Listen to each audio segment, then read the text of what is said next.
The U.S. federal government has a special responsibility to protect intelligent ocean creatures, such as whales and dolphins. Unfortunately, the Obama administration has recently authorized the use of expanded seismic airgun blasting in regions of the oceans that will have a dramatic impact on whales, dolphins, and many other ocean creatures. The U.S. federal government should return to its earlier policy of banning seismic airgun blasts in the oceans. Plan. The United States federal government will ban the use of seismic airgun blasts in ocean waters under U.S. control. Observation 1. There is a moral imperative for the protection of whales. Subpoint A. Whales are a majestic species whose survival is threatened by humans. Brakes 2011. Whales remain today as they did in the 1960s and 70s, an icon for the environmental movement, a motivating emblem of what could be lost forever if we do not act swiftly to protect those remarkable animals and their habitats. In this role, they are not only ambassadors for their own species, but for also the entire marine ecosystems, and potentially for the biosphere as a whole. Subpoint B. Whales are vital to the preservation of the ocean ecosystem. Lockenstein 2010. The story of declining marine life becomes crystal clear if we look at the long-term effect of the killing of the ocean's largest creatures, its whales. Removing the largest animals from an ecosystem can cause strong, enduring changes throughout the entire ecosystem, as predator-prey balances are upset and begin to shift to affect other species. Contention 1. The use of seismic airgun blasts threatens the viability of ocean species. Subpoint A. The Obama administration has announced plans to allow use of seismic airgun blasts in U.S. ocean waters. Cockerman 2014.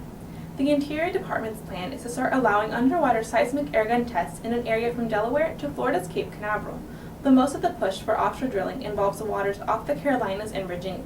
The seismic tests involve vessels towing an array of airguns that blast compressed air underwater, sending intense sound waves to the bottom of the ocean.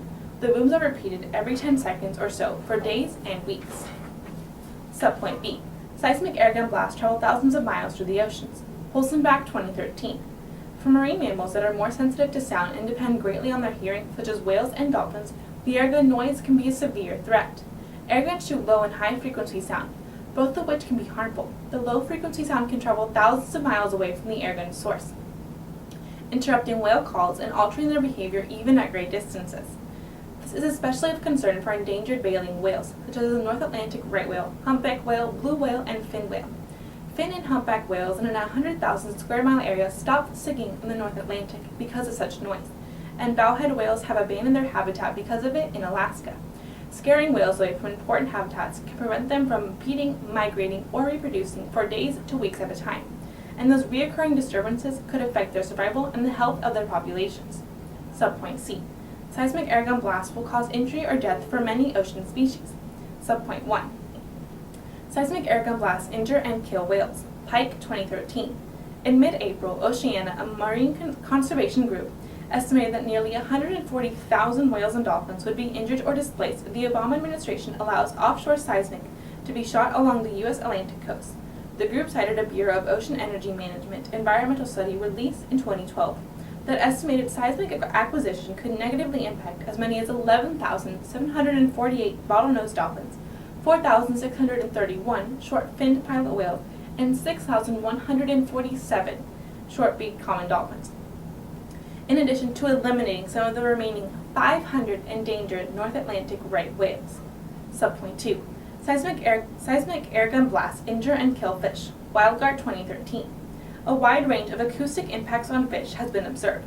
Seismic airguns can extensively damage fish ears at distances of 500 meters to several kilometers from seismic surveys. No recovery was apparent 58 days after exposure. Behavioral reactions of fish to anthropogenic noise could include dropping to deeper depths, milling in compact schools, freezing, or becoming active. Reduced catch rates of 40 to 80% and decreased abundance have been reported near seismic surveys in species such as Atlantic cod, haddock, rockfish, herring, sand eel, and blue whiting. Subpoint 3. Seismic airgun blasts injure and kill endangered sea turtles. Holzenbach 2013. Sea turtles are impacted by airguns at every stage in life, from hatching to adults, but they are thought to be the most vulnerable when they are young. One of the greatest concerns is disruption to nesting females as they head to the beaches to lay their eggs. Sea turtle behavior is most altered by seismic sounds at low frequencies, like those emitted by the airguns. Airgun sounds can startle them and cause them to be unable to detect sounds that are necessary for important activities. all species of sea turtles are listed as endangered or threatened in U.S. waters, and they could be seriously harmed by seismic surveys or future oil and gas drilling. Subpoint D. Banning the use of seismic airgun blasts is vital for the preservation of whales and other ocean species. Subpoint 1. Seismic airgun blasts in U.S. waters should be banned. Holzenbach, 2013. The use of seismic airguns poses unavoidable and unacceptable impacts to marine life, including injuries or disturbances to protected and endangered species of marine mammals, sea turtles, and fish.